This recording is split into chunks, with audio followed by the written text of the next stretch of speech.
Hello, all you folks out there in YouTube land.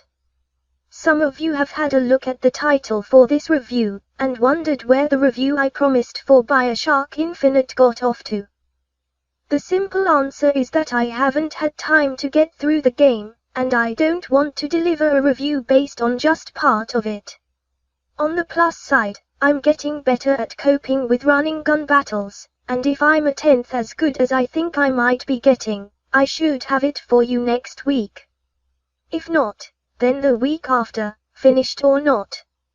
So instead, I'm going to cover a game that I did mostly get on with, The Elder Scrolls, Skyrim.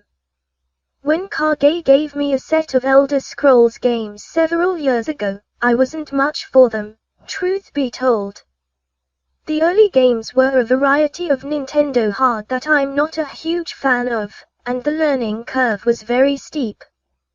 Once I got to Morrowind, things got much better. Not having carpal tunnel inducing, camera skewing swipes to make with the mouse in favor of left and right click of the mouse did wonders for my attitude towards this particular series. Unlike most games, you are not the star in Skyrim, strictly speaking. You are a nameless ex-prisoner whose only crime was to be in the wrong place at the wrong time, crossing the border into Skyrim. It's an inauspicious start to a grand adventure, culminating in a trip to the afterlife and a fight with the great granddaddy of all dragons.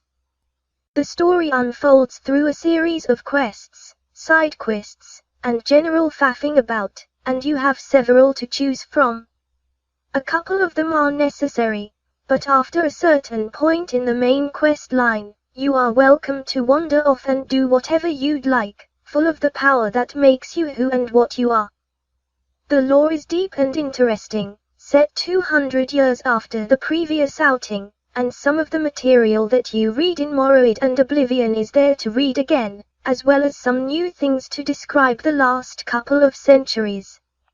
It's lovely for continuity, but falls somewhat flat in giving enough background to tell us just how things have gotten as bad as they are. There's a lot good in this game, and some things that are simply wrong. Out of the box, Skyrim is visually unimpressive, with tiled-looking textures and a rather narrow scope geographically. The Elder Scrolls is known for its vast vistas, and the opening half hour or so seems cramped.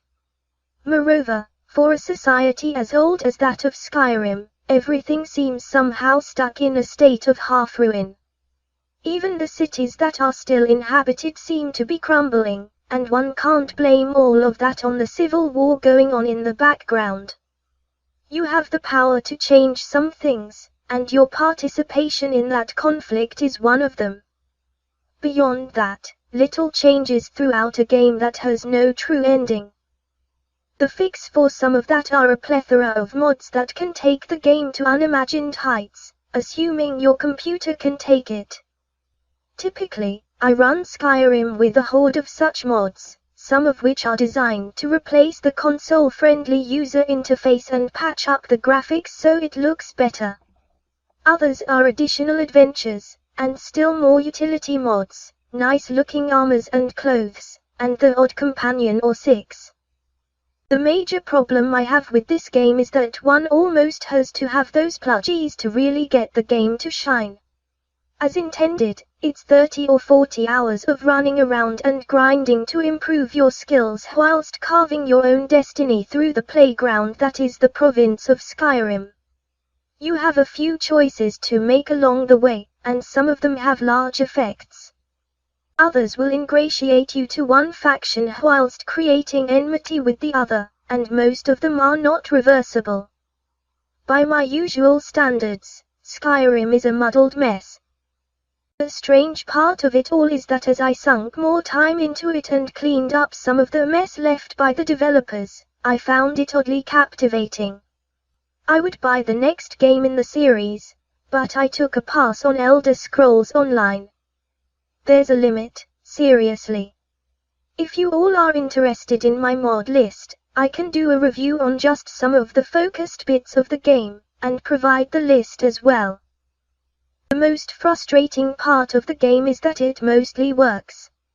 You can crash it rather easily, but that was true of the previous 2 games as well, at least without using a bit of care in choosing your mods and the size and number of textures. Skyrim is only allowed to use so much RAM, and as such even a really nice computer may struggle with it.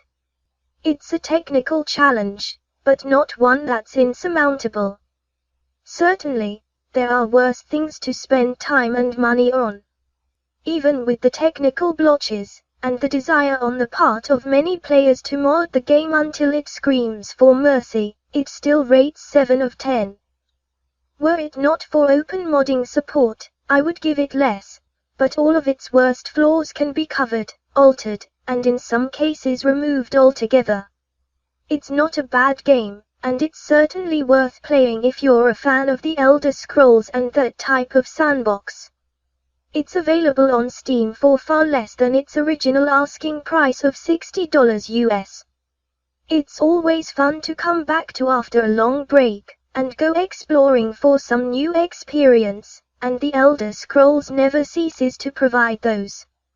It would take hundreds after hundreds of hours to see everything in the stock game, but with expansions and mods, you could spend many thousands.